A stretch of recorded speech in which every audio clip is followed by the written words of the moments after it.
Hola, ¿qué tal? Espero que se encuentren muy bien, integrantes del grupo de la magia del bordado.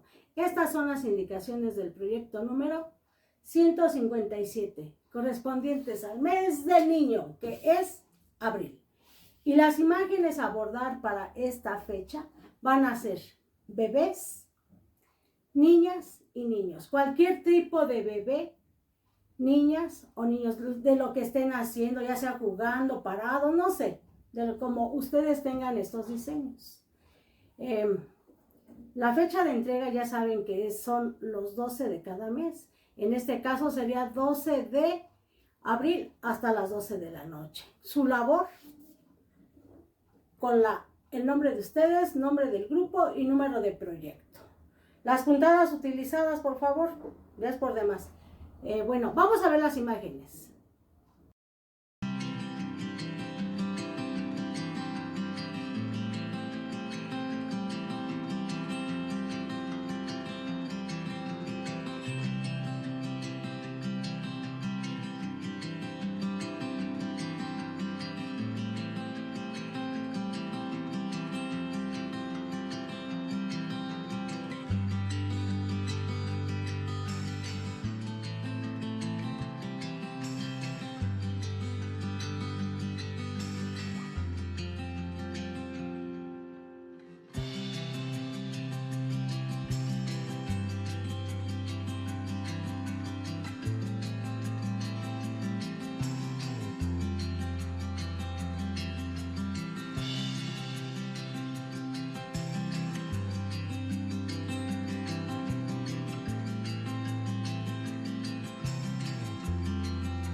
Espero que tengan algún diseño relacionados a esta fecha. Ya no me alargo. Les doy las gracias a quienes participan cada mes y doble felicitación a las que presentan más de dos proyectos. Les mando muchos besitos, un cariñoso abrazo y primeramente Dios. Nos vemos en otra ocasión.